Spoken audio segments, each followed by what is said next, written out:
जय श्री राधे कृष्णा। आज की वीडियो में आप सुनेंगे वैशाख मास महात्म्य के अध्याय 9 की कथा।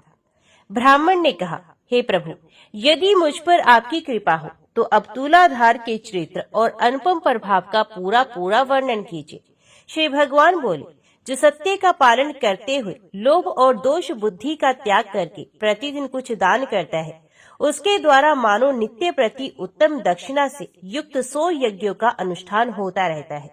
सत्य से सूर्य का उदय होता है, सत्य से ही वायु चलती रहती है, सत्य के ही प्रभाव से समुद्र अपनी मर्यादा का उल्लंघन नहीं करता और भगवान कश्यप इस पृथ्वी को अपनी पीठ पर धारण किए रहते हैं।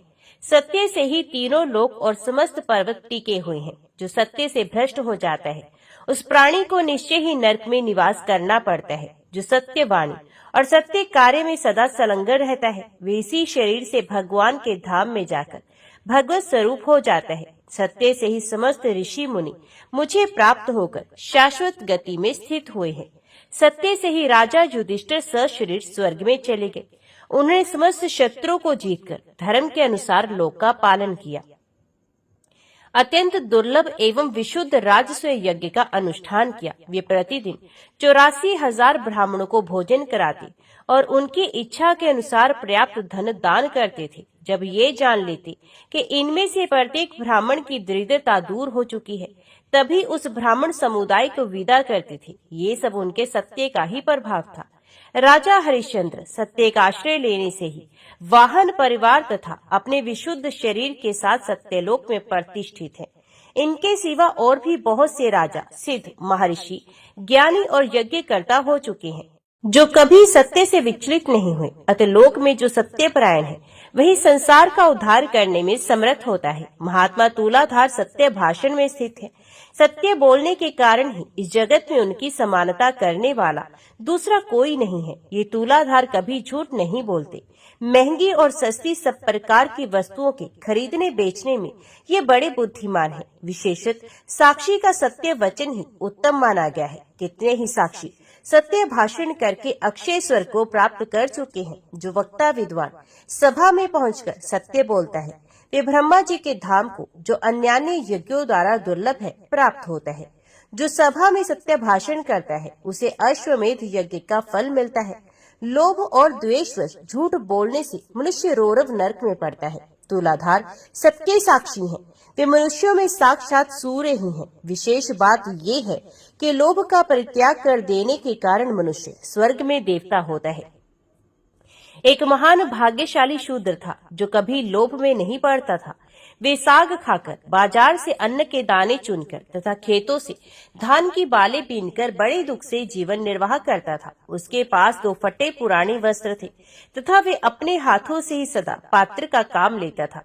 उसे कभी किसी वस्तु का लाभ नहीं हुआ, तथापि वे पराया धन नहीं लेता था। एक दिन मैं उसकी परीक्षा करने के लिए 2 नवीन वस्त्र लेकर गया और नदी के तीर पर एक कोने में उन्हें आदर पूर्वक रखकर अन्यत्र जाकर खड़ा हुआ। शूद्र ने उन दोनों वस्त्रों को देखकर भी मन में लोभ नहीं किया और ये समझकर कि ये किसी और के पड़े होंगे चुपचाप घर चला गया। तब ये सोचकर कि बहुत थोड़ा लाभ होने के कारण ही उसने इन वस्त्रों को नहीं लिया होगा, मैंने गूलर के फल में सोने का टुकड़ा डालकर उसे वहीं रख दिया।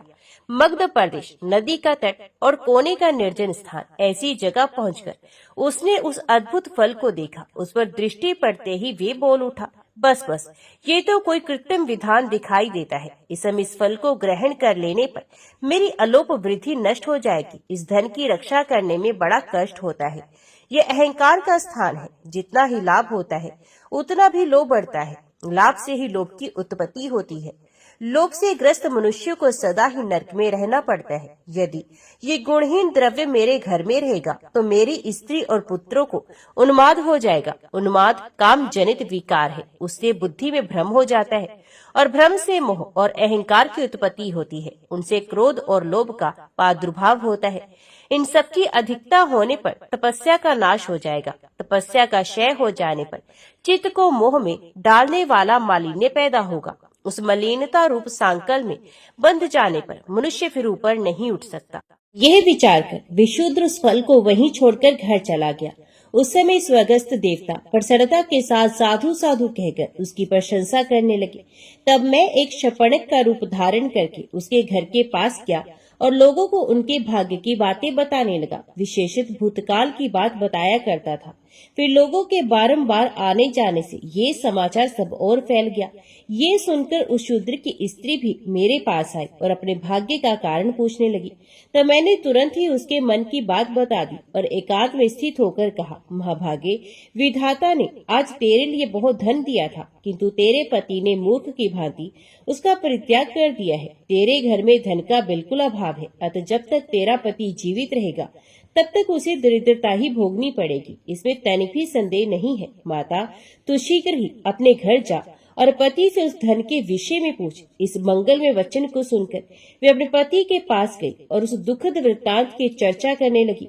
उसकी बात को सुनकर शूद्र को बड़ा विस्मय हुआ। वे कुछ सोचकर पत्नी को साथ लिए मेरे पास आया और एकांत में मुझसे बोला, शपणक, बताओ तुम क्या कहती हो। शपणक बोला, तात, तुम्हें प्रत्यक्ष धन प्राप्त हुआ था, फिर भी तुमने अवज्ञा पूर्वक तिनके की भांति उसका त्याग कर दिया। ऐसा क्यों किया? जान पड़ता है तुम्हारे भाग्य में भोग नहीं बदा है।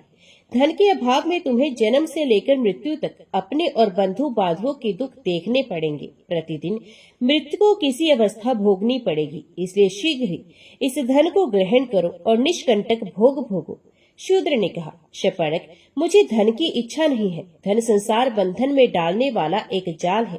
उसमें फंसे हुए मनुष्य का फिर उद्धार नहीं होता है। इस लोक और परलोक में भी धन के जो दोष हैं उन्हें सुनो।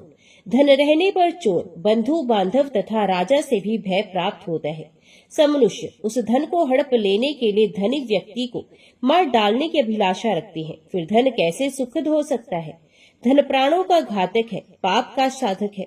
धनी का घर काल एवं काम आदि दोषों का निकेतन बन जाता है। अतः धन दुर्गति का प्रधान कारण है। शपणक बोला, जिसके पास धन होता है उसी को मित्र मिलते हैं। जिसके पास धन है उसके सभी भाई बंधु हैं। कुल, शील, पांडित्य, रूप, भोग, यश और सुख ये सब धनवान को ही प्राप्त होते हैं। धनहीन मनुष्य को तो उसके स्त्री पुत्र भी त्याग देते हैं। फिर उसे मित्रों की प्राप्ति कैसे हो सकती है? जो जन्म से दरिद्र है वे धर्म का अनुष्ठान कैसे कर सकते हैं? स्वर्ग प्राप्ति में उपकारक जो सात्विक यज्ञ कार्य तथा पोखरे खुदवाना आदि कर्म है, वे भी धन के अभाव में नहीं हो सकते। दान संसार के लिए स्वर्ग की सीढ़ी है, किंतु निर्धन व्यक्ति के द्वारा उसकी भी सिद्धि होना असंभव है। व्रत आदि का पालन, धर्म उपदेश आदि का श्रवण, पितृ यज्ञ आदि का अनुष्ठान तथा तीर्थ सेवन ये शुभ कर्म धनहीन मनुष्य के लिए नहीं हो सकती। रोगों का निवारण, पथ्य का सेवन, औषधों का संग्रह, अपने शरीर की रक्षा तथा शत्रुओं पर विजय आदि कार्य भी धन से ही सिद्ध होते हैं। इसलिए जिसके पास बहुत धन हो उसको इच्छा अनुसार भोग प्राप्त होते हैं। धन रहने पर तुम दान से ही शीघ्र स्वर्ग की प्राप्ति कर सकते हो। शूद्र ने कहा, कामनाओं का त्याग करने से ही समस्त व्रतों का पालन हो जाता है। क्रोध छोड़ देने से तीर्थों का सेवन हो जाता है। दया ही जप के समान है। संतोष ही शुद्ध धन है। अहिंसा ही सबसे बड़ी सिद्धि है। शिलोष वृत्ति ही उत्तम जीविका है। साग का भोजन ही अमृत के समान है। उपवास ही उत्तम तपस्या है। संतोष ही मेरे लिए बहुत बड़ा भोग है। कोड़ी का दान ही मुझ जैसे व्यक्ति के लिए महादान है। पराई स्त्रियां माता और पराया धन मिट्टी के ढेले के समान है, पर स्त्री सर्पणी के समान भयंकर है। यही सब मेरा यज्ञ है। गुणनिधे, इसी कारण मैं उस धन को नहीं ग्रहण करता। ये मैं सच सच बता रहा हूँ। कीचड़ लगाकर धोने की अपेक्षा दूर से उसका स्पर्श न करना ही अच्छा है। श्री भगवान कहते हैं, नरश्रेष्ठ, उस शूद्र के इतना कहते ही संपूर्ण देवता उसके शरीर और मस्तक पर फूलों की वर्षा करने लगे। देवताओं के नगारे बज उठे, गंधर्वों का गान होने लगा। तुरंत ही आकाश से विमान उतर आया। देवताओं ने कहा, धर्मात्मन, इस विमान पर बैठो और सत्य लोक में चलकर दिव्य भोगों का उपभोग करो। तुम्हारे उपभोग काल का कोई प्रमाण नहीं है। अनंत काल तक तुम्हें पुण्यों का फल भोगना है। देवगणों के योग कहने पर शूद्र बोला, इस शपणक को ऐसा ज्ञान, ऐसी चेष्टा और इस प्रकार भाषण की शक्ति कैसे प्राप्त हुई? इसके रूप में भगवान विष्णु, शिव, ब्रह्मा, शुक्र अथवा बृहस्पति, इनमें से तो कोई नहीं है। अथवा मुझे छलने के लिए साक्षात धर्म ही तो यहाँ नहीं आए हैं। शूद्र के ऐसे वचन सुनकर शपर्ण के रूप में उपस्थित हुआ। मैं हंसकर बोला, महामुने, मैं साक्षात विष्णु हूँ, तुम्हारे धर्म को जानने के लिए यहाँ आया था। अब तुम अपने परिवार सहित विमान पर बैठकर स्वर्ग को चलो। तदंतर विशुद्र दिव्य आभूषण और दिव्य वस्त्रों से सुशोभित हो सहसा परिवार सह स्वर्गलोक को चला गया। इस प्रकार उस शूद्र परिवार के सब लोग लोभ के त्याग देने के कारण स्वर्ग से धारे बुद्धिमान तुलाधार धर्मात्मा है। वे सत्य धर्म में प्रतिष्ठित है, इसलिए देशांतर में होने वाली बातें भी उन्हें ज्ञात हो जाती हैं। तुलाधार के समान प्रतिष्ठित व्यक्ति देवलोक में भी नहीं है। जो मनुष्य सब धर्मों में प्रतिष्ठित होकर इस पवित्र उपाख्यान का श्रवण करता है, उसके जन्म जन्म के पाप तत्काल नष्ट हो जाते हैं। एक बार के पाठ से उसे सब यज्ञों का फल मिल जाता है। वे लोक में श्रेष्ठ और देवताओं का भी पूज्य हो जाता है। व्यास जी कहते हैं, तदंतर मूक चांडाल आदि सभी धर्मात्मा परमधाम जाने की इच्छा से भगवान के पास आए। उनके साथ उनकी स्त्रियां तथा अन्यान्य परकर भी थे। इतना ही नहीं, उनके घर के आसपास जो छिपकलियां तथा नाना प्रकार के कीड़े मकोड़े आदि थे, वे देव स्वरूप होकर उनके पीछे पीछे जाने को उपस्थित थे। उस समय देवता, सिद्ध और महर्षिगण धन्य धन्य के नारे लगाते हुए फूलों की वर्षा करने लगे। विमानों और वनों में देवताओं के नगारे बजने लगे। वे सब महात्मा अपने अपने विमान पर आरूढ़ हो विष्णु धाम को पधारे। ब्राह्मण नरोत्तम ने ये अद्भुत दृश्य देखकर श्री जनार्दन से कहा, देवेश मधुसूदन, मुझे कोई उपदेश दीजिए। श्री भगवान बोले, तात, तुम्हारे माता पिता का चित्त शोक से व्याकुल हो रहा है। उनके पास जाओ। उनकी यत्न पूर्वक आराधना करके तुम शीघ्र ही मेरे धाम को जाओगे। माता पिता के समान देवता देवलोक में भी नहीं है। उन्होंने शैशव काल में तुम्हारे घिनौने शरीर का सदा पालन किया है, उसका पोषण करके बढ़ाया है। तुम अज्ञान दोष से युक्त थे, माता पिता ने तुम्हें सज्ञान बनाया है। चराचर प्राणियों से समस्त त्रिलोकी में भी उनके समान पूज्य कोई नहीं है। तदंतर देवगण मुख चांडाल, पतिव्रता शुभा, तुलाधार वैश्य, सज्जन आद्रोहक और वैष्णव संत, इन पांचों महात्माओं को साथ लेकर प्रसन्नता पूर्वक भगवान की स्तुति करते हुए वैकुंठ धाम में पधारे। वे सभी अच्युत स्वरूप होकर संपूर्ण लोगों के ऊपर स्थित हुए। नरोत्तम ब्राह्मण ने भी यत्न पूर्वक माता पिता की आराधना करके थोड़े काल में ही कुटुंब सहित भगवत धाम को प्राप्त किया। शिष्यगण, ये पांच महात्माओं का पवित्र उपाख्यान मैंने तुम्हें सुनाया है। जो इसका पाठ अथवा श्रवण करेगा उसकी कभी दुर्गति नहीं होगी। वे ब्रह्म हत्या आदि पापों से कभी लिप्त नहीं हो सकता। मनुष्य करोड़ों गोदान करने से जिस फल को प्राप्त करता है, पुष्कर तीर्थ और गंगा नदी में स्नान करने से उसे जिस फल की प्राप्ति होती है, वही फल एक बार इस उपाख्यान के सुनने मात्र से मिल जाता है। सूत जी कहते हैं, पश्चिम समुद्र के तट पर द्वारका नाम से प्रसिद्ध एक नगरी है। वहाँ योग शास्त्र के ज्ञाता एक ब्राह्मण देवता सदा निवास करते थे। उनका नाम था शिव शर्मा।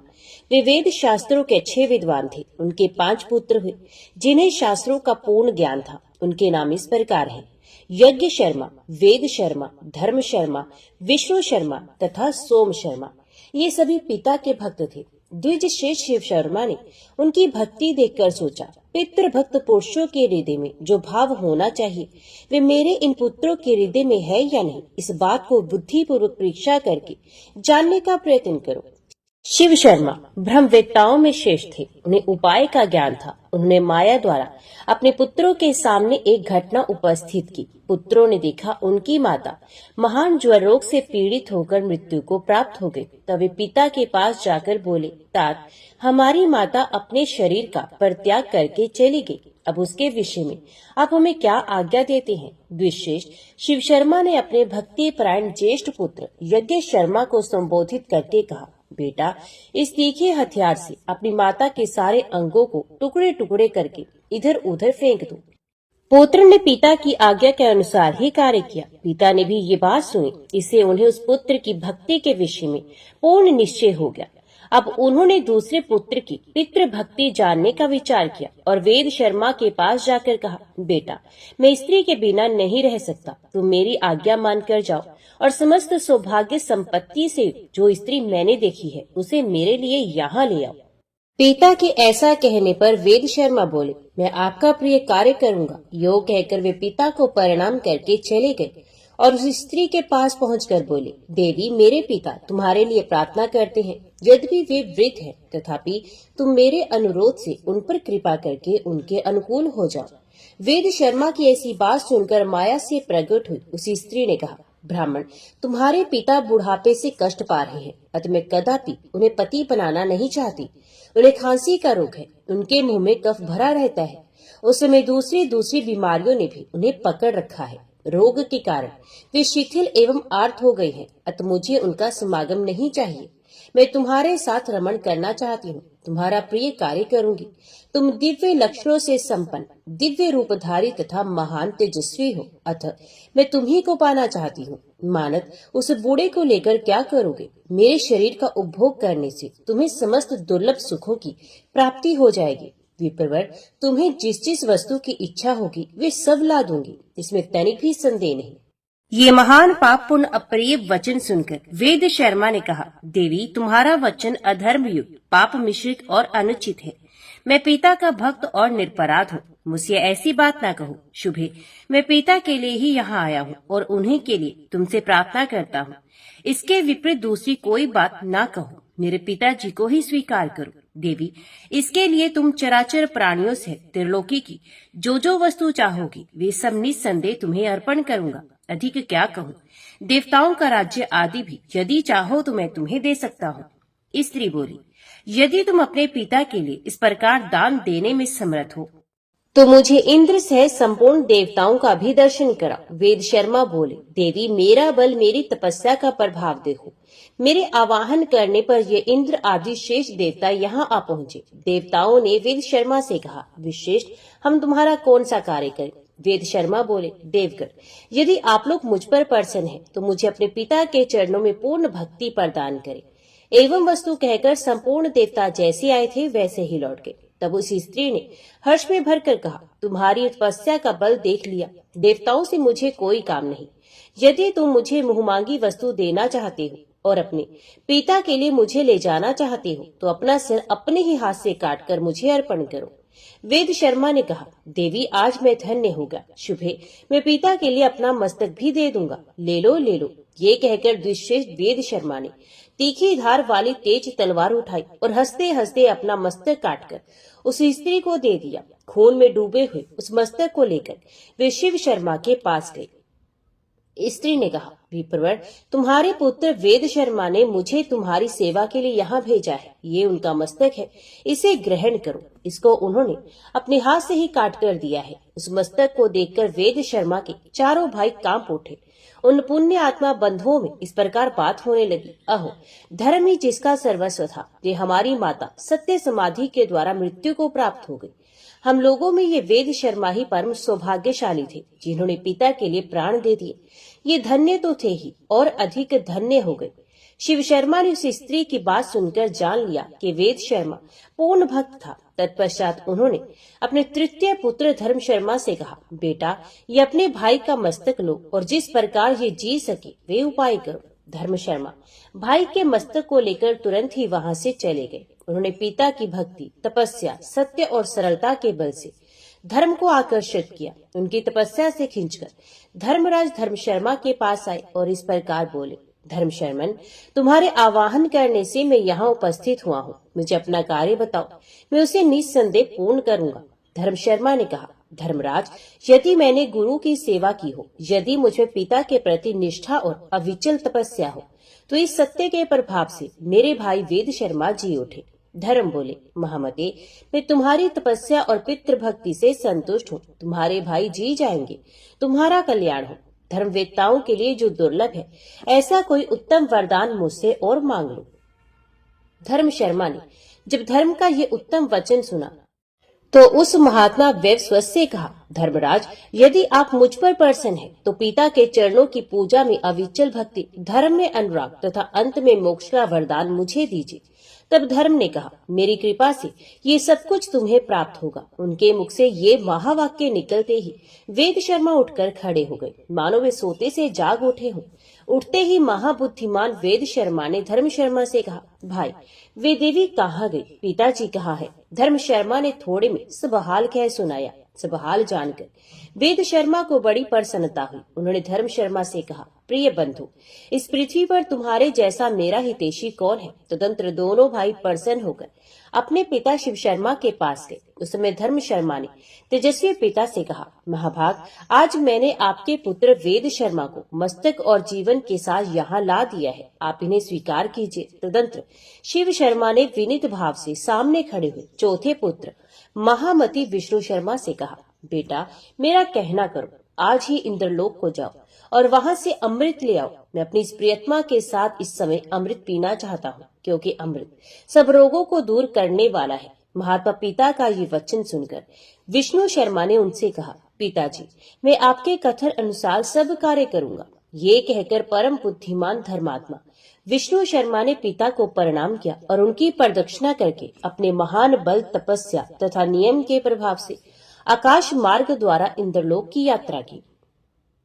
अंतरिक्ष मार्ग से जब वे आकाश के भीतर घुसे तब देवराज इंद्र ने उन्हें देखा और उनका उद्देश्य जानकर उसमें विघ्न डालना आरंभ कर दिया। उन्होंने मेनका से कहा, सुंदरी मेरी आज्ञा से शीघ्रता पूर्वक जाओ और विप्रवर विष्णु शर्मा के कार्य में बाधा डालो। देवराज की आज्ञा पाकर मेनका बड़ी उतावली के साथ चली। उसका सुंदर रूप था और वे सब प्रकार के आभूषणों से विभूषित थी। नंदन वन के भीतर पहुंचकर वे झूले में जा बैठी और मधुर स्वर से गीत गाने लगी। उसका संगीत वीणा के स्वर के समान था। विष्णु शर्मा ने उसे देखा और उसके मनोभाव को समझ लिया। उन्होंने सोचा, ये एक बहुत बड़े विघ्न के रूप में उपस्थित हुई है, इंद्र ने इसे भेजा है, ये मेरी भलाई नहीं कर सकती। ये विचार कर वे शीघ्रता पूर्वक आगे बढ़ गए।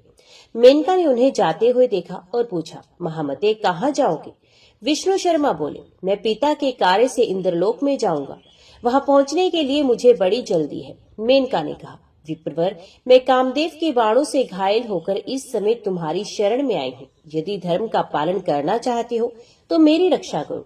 विष्णु शर्मा बोले, सुमुखी मुझे देवराज का सारा चरित्र मालूम है, तुम्हारे मन में क्या है ये भी मुझसे छिपा नहीं। तुम्हारे तेज और रूप से विश्वामित्र आदि दूसरे लोग ही मोहित होते हैं। मैं शिव शर्मा का पुत्र हूँ, मुझ पर तुम्हारा जादू नहीं चल सकता। अबले मैं योग सिद्धि को प्राप्त हूँ, तपस्या से सिद्ध हो चुका हूँ, काम आदि बड़े बड़े दोषों को मैंने पहले ही जीत लिया है। तुम किसी दूसरे पुरुष का आश्रय लो, मैं इंद्रलोक को जा रहा हूँ। यो कहकर विष्णु शर्मा शीघ्रता पूर्वक चले गए। मेनका का प्रयत्न निष्फल हुआ। देवराज के पूछने पर उसने सब कुछ बता दिया। तब इंद्र ने बारंबार विघ्न उपस्थित किया, किंतु ब्राह्मण ने अपने तेज से उन सब विघ्नों का नाश कर दिया। उनके उपस्थित किए हुए भयंकर विघ्नों का विचार कर महातेजस्वी विष्णु शर्मा को बड़ा क्रोध हुआ। उन्होंने सोचा, मैं इंद्रलोक से इंद्र को गिरा दूंगा और देवताओं की रक्षा के लिए दूसरा इंद्र बनाऊंगा। वे इस प्रकार विचार कर ही रहे थे कि देवराज इंद्र वहां आ पहुंचे और बोले, महाप्राज्ञ विप्र, तपस्या, नियम, इंद्र संयम, सत्य और शौच के द्वारा तुम्हारी समानता करने वाला दूसरा कोई नहीं है। तुम्हारी इस पितृ भक्ति से मैं देवताओं सहित परास्त हो गया। साधु श्रेष्ठ, तुम मेरे सारे अपराध क्षमा करो और मुझसे कोई वर मांगो, तुम्हारा कल्याण हो। तुम्हारे मांगने पर मैं दुर्लभ से दुर्लभ वर भी दे दूंगा। ये सुनकर विष्णु शर्मा ने देवराज से कहा, आपको महात्मा ब्राह्मणों के तेज का विनाश करने की कभी चेष्टा नहीं करनी चाहिए, क्योंकि यदि श्रेष्ठ ब्राह्मण क्रोध में भर जाए तो समस्त पुत्र पौत्रों के साथ अपराधी व्यक्ति का संहार कर सकती हैं। इसमें तनिक भी संदेह नहीं है। यदि आप इस समय यहाँ न आए होते तो मैं अपनी तपस्या के प्रभाव से आपके इस उत्तम राज्य को छीनकर किसी दूसरे को दे डालने का विचार कर चुका था। मेरी आंखें क्रोध से लाल हो रही थी, किंतु आपके आने से मेरा भाव बदल गया। देवेंद्र, अब आप आकर मुझे वर देना चाहते हैं तो अमृत दीजिए, साथ ही पिता के चरणों में अविचल भक्ति प्रदान कीजिए। इस प्रकार बातचीत होने पर इंद्र ने प्रसन्नचित से ब्राह्मण को अमृत से भरा घड़ा ला कर दिया तथा वरदान देते हुए कहा, विप्रवर, अपने पिता के प्रति तुम्हारे हृदय में सदा अविचल भक्ति बनी रहे। यो कहकर इंद्र ने ब्राह्मण को विदा किया। तदंतर विष्णु शर्मा अपने पिता के पास जाकर बोले, तात, मैं इंद्र के यहाँ से अमृत ले आया हूँ, इसका सेवन करके आप सदा के लिए निरोग हो जाइए। शिव शर्मा पुत्र की ये बात सुनकर बहुत संतुष्ट हुए और सब पुत्रों को बुलाकर कहने लगे, तुम सब लोग पितृ भक्ति से युक्त और मेरी आज्ञा के पालक हो, अतः प्रसन्नता पूर्वक मुझसे कोई वर मांगो। इस भूतल पर जो दुर्लभ वस्तु होगी वे भी तुम्हें मिल जाएगी। पिता की ये बात सुनकर वे सभी पुत्र एक दूसरे की ओर देखते हुए उनसे बोले, सुव्रत, आपकी कृपा से हमारी माता जो जमलोक चली गई है वो जी जाए। शिव शर्मा ने कहा, पुत्रों, तुम्हारी मरी हुई पुत्र वत्सला माता अभी जीवित होकर हर्ष में भरी हुई यहाँ आएंगी, इसमें तनि भी संदेह नहीं। ऋषि शिव शर्मा के मुख से ये शुभ वाक्य निकलते ही उन पुत्रों की माता हर्ष में भरी हुई वहां आ पहुंची और बोली, मेरे सौभाग्यशाली पुत्रों, इसलिए संसार में पुण्य आत्मा स्त्रियां पुण्य साधक पुत्र की इच्छा करती हैं, जिसका कुल के अनुरूप आचरण हो, जो अपने कुल का आधार तथा माता पिता को तारने वाला हो। ऐसे उत्तम पुत्र को कोई भी स्त्री पुण्य के बिना कैसे पा सकती है। ना जाने मैंने कैसे कैसे पुण्य किए थे, जिनके फलस्वरूप ये धर्म प्राण, धर्मात्मा, धर्म वत्सल तथा अत्यंत पुण्य भागी महात्मा मुझे पति रूप में प्राप्त हुए। मेरे सभी पुत्र पितृ भक्ति में रत हैं। इससे बढ़कर प्रसन्नता की बात और क्या होगी। और संसार में पुण्य के ही बल से उत्तम पुत्र की प्राप्ति होती है। मुझे 5 पुत्र प्राप्त हुए हैं, जिनका हृदय विशाल है तथा जिनमें एक से एक बढ़कर है।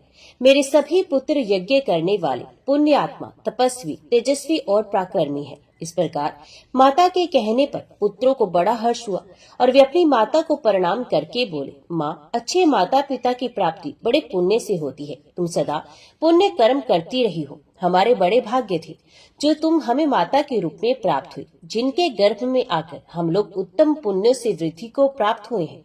हमारी यही अभिलाषा है कि प्रत्येक जन्म में तुम्हें हमारी माता और यही हमारे पिता हो।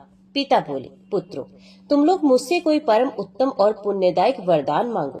मेरे संतुष्ट होने पर तुम लोग अक्षय लोगों का उपभोग कर सकते हो। पुत्रों ने कहा, पिताजी, यदि आप हम पर प्रसन्न हैं और वर देना चाहते हैं तो हमें भगवान श्री विष्णु के गोलोक धाम में भेज दीजिए, जहाँ किसी प्रकार की चिंता और व्याधि नहीं फटकने पाती। पिता बोले, पुत्रों, तुम लोग सर्वथा निष्पाप हो, इसलिए मेरे प्रसाद, तपस्या और इस पितृ भक्ति के बल से वैष्णव धाम को जाओ। महर्षि शिव शर्मा के ये उत्तम वचन कहते ही भगवान श्री विष्णु अपने हाथों में शंख, चक्र, गदा और पद्म धारण किए गरुड़ पर सवार हो वहां आ पहुंचे और पुत्रों सहित शिव शर्मा से बारंबार कहने लगे, विप्रवर, पुत्रों सहित तुमने भक्ति के बल से मुझे अपने वश में कर लिया है। अतीन पुण्य आत्मा पुत्रों तथा पति के साथ रहने की इच्छा वाली इस पुण्यमयी पत्नी को साथ लेकर तुम मेरे परम धाम को चलो।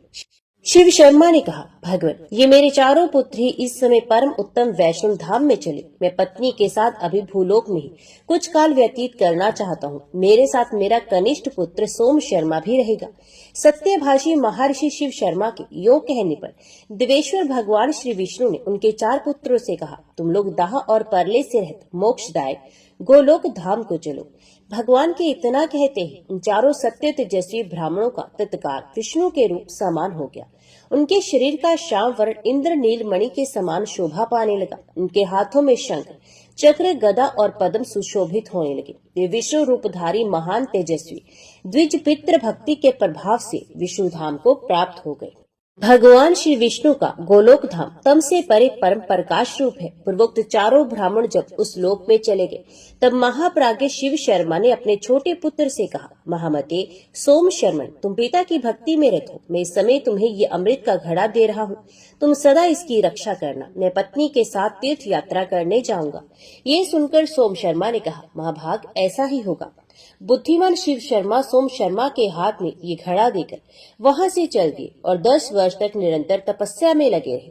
धर्मात्मा सोम शर्मा दिन रात आलस्य छोड़कर उस अमृत कुंभ की रक्षा करते रहे। 10 वर्षों के पश्चात शिव शर्मा पुनः लौटकर वहां आए। ये माया का प्रयोग करके भार्या सहित कोड़ी बन गए। जैसे वे स्वयं कुष्ठ रोग से पीड़ित थे, उसी प्रकार उनकी स्त्री भी थी। दोनों ही मांस के पिंड की भांति त्याग देने योग्य दिखाई देते थे। वे धीर चित्त ब्राह्मण महात्मा सोम शर्मा के समीप आए। वहां पधारे हुए माता पिता को सर्वथा दुख से पीड़ित देख सोम शर्मा को बड़ी दया आई। भक्ति से उनका मस्तक झुक गया। वे उन दोनों के चरणों में पड़ गए और बोले, पिताजी, मैं दूसरे किसी को ऐसा नहीं देखता जो तपस्या, गुण समुदाय और उत्तम पुण्य से युक्त होकर आपकी समानता कर सके, फिर भी आपको ये क्या हो गया? विप्रवर, संपूर्ण देवता सदा दास की भांति आपकी आज्ञा के पालन में लगे रहते हैं। वे आपके तेज से खींचकर यहाँ आ जाते हैं। आप इतने शक्तिशाली हैं, तो भी किस पाप के कारण आपके शरीर में ये पीड़ा देने वाला रोग हो गया? ब्राह्मण श्रेष्ठ, इसका कारण बताइए। ये मेरी माता भी पुण्यवती है, इनका पुण्य महान है। ये पतिव्रत धर्म का पालन करने वाली है। ये अपने स्वामी की कृपा से समूची त्रिलोकी को भी धारण करने में समर्थ है, जो राग द्वेष का परित्याग करके भांति भांति के कर्मों द्वारा अपने पतिदेव का पूजन करती है। देवताओं की ही भांति गुरुजनों के प्रति भी जिसके हृदय में आदर का भाव है, ये मेरी माता क्यों इस कष्टकारी कुष्ठ रोग का दुख भोग रही है? शिव शर्मा ने कहा, महाभाग, तुम शोक ना करो। सबको अपने कर्मों का ही फल भोगना पड़ता है, क्योंकि मनुष्य पूर्वकृत पाप और पुण्य में कर्मों से युक्त होता ही है। अब तुम इस हम दोनों रोगियों के घाव को धोकर साफ करो। पिता का ये शुभ वाक्य सुनकर सोम शर्मा ने कहा, आप दोनों पुण्य आत्मा है, मैं आपकी सेवा अवश्य करूंगा। माता पिता की सेवा के सिवा मेरा और कोई कर्तव्य ही क्या है? सोम शर्मा उन दोनों के दुख से दुखी थे। वे माता पिता के मल मूत्र तथा कफ आदि धोते, अपने हाथ से उनके चरण पखारते और दबाया करते थे। उनके रहने और नहाने आदि का प्रबंध भी वे पूर्ण भक्ति के साथ स्वयं ही करते थे। विप्रवर सोम शर्मा बड़े ही सस्वी, धर्मात्मा और सत्पुरुषों में श्रेष्ठ थे। वे अपने दोनों गुरुजनों को कंधे पर बिठाकर तीर्थों में ले जाया करते थे। वे वेद के ज्ञाता थे, अतः मांगलिक मंत्रों का उच्चारण करके दोनों को अपने हाथ से विधि पूर्वक नहलाते और स्वयं भी स्नान करते थे। वे पितरों का तर्पण और देवताओं का पूजन भी वे उन दोनों से प्रतिदिन कराया करते थे। स्वयं अग्नि में होम करते और अपने दोनों महागुरु माता पिता को प्रसन्न करते हुए अपने सब कार्य उन्हें बताया करते थे। सोम शर्मा उन दोनों को प्रतिदिन शैया पर सुलाते और उन्हें वस्त्र तथा पुष्प आदि सब सामग्री निवेदन करते थे। परम सुगंधित पान लगाकर माता पिता को अर्पण करते तथा नित्य प्रति उनकी इच्छा के अनुसार फल, मूल, दूध आदि उत्तम भोज्य पदार्थ खाने को देते थे। इस क्रम से वे सदा ही माता पिता को प्रसन्न रखने की चेष्टा करते थे। पिता सोम शर्मा को बुलाकर उन्हें नाना प्रकार के कठोर एवं दुखदायी वचनों से पीड़ित करते और आतुर होकर उन्हें डंडों से भी पीड़ते थे। ये सब करने पर भी धर्मात्मा सोम शर्मा कभी पिता के ऊपर क्रोध नहीं करते थे। वे सदा संतुष्ट रहकर मन, वाणी और क्रिया तीनों के ही द्वारा पिता की पूजा करते थे। ये सब बातें जानकर शिव शर्मा अपने चरित्र पर विचार करने लगे। उन्होंने सोचा, सोम शर्मा का मेरी सेवा में अधिक अनुराग दिखाई देता है, इसलिए समय पर मैंने इसके तप की परीक्षा की है, किंतु मेरा पुत्र भक्ति भाव तथा सत्यपूर्ण बर्ताव से भ्रष्ट नहीं हो रहा है। निंदा करने और मारने पर भी सदा मीठे वचन बोलता है। इस प्रकार मेरा बुद्धिमान पुत्र दुष्कर सदाचार का पालन कर रहा है। अतः अब मैं भगवान श्री विष्णु के प्रसाद से इसके दुख दूर करूंगा।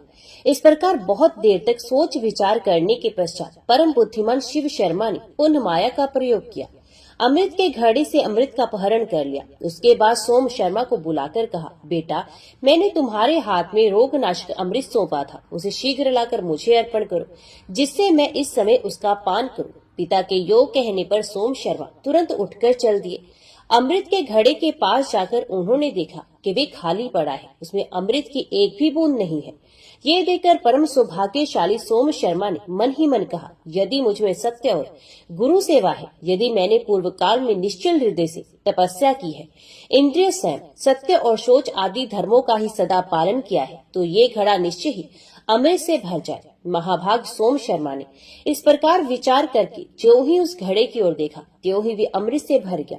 घड़े को भरा दे उसे हाथ में ले वे सोम शर्मा तुरंत ही पिता के पास गए और उन्हें प्रणाम करके बोले, पिताजी लीजिए, ये अमृत से भरा घड़ा आ गया। महाभाग, अब इसे पीकर शीघ्र ही रोग से मुक्त हो जाइए। पुत्र का ये परम पुण्य में तथा सत्य और धर्म के उद्देश्य से युक्त मधुर वचन सुनकर शिव शर्मा को बड़ा हर्ष हुआ और वे बोले, पुत्र, आज मैं तुम्हारी तपस्या, इंद्रिय संयम, शौच, गुरु सेवा तथा भक्ति भाव से विशेष संतुष्ट हूँ। लो, अब मैं इस विकृत रूप का त्याग करता हूँ। यूं कहकर ब्राह्मण शिव शर्मा ने पुत्र को अपने पहले रूप में दर्शन दिया। सोम शर्मा ने माता पिता को पहले जिस रूप में देखा था, उसी रूप में उस समय भी देखा। वे दोनों महात्मा सूर्य मंडल की भांति तेज से दीप हो रहे थे। सोम शर्मा ने बड़ी भक्ति के साथ उन महात्माओं के चरणों में मस्तक झुकाया तदंतर वे दोनों पति पत्नी पुत्र से बातचीत करके अत्यंत प्रसन्न हुए। फिर धर्मात्मा ब्राह्मण भगवान श्री विष्णु की कृपा से अपनी पत्नी को साथ ले वे श्री विष्णु धाम को चले गए। अपने पुण्य और योग अभ्यास के प्रभाव से उन महर्षि ने परम दुर्लभ पद भी प्राप्त कर लिया। तो सब प्रेम से बोलो लक्ष्मी नारायण भगवान की जय, राधा कृष्ण भगवान की जय।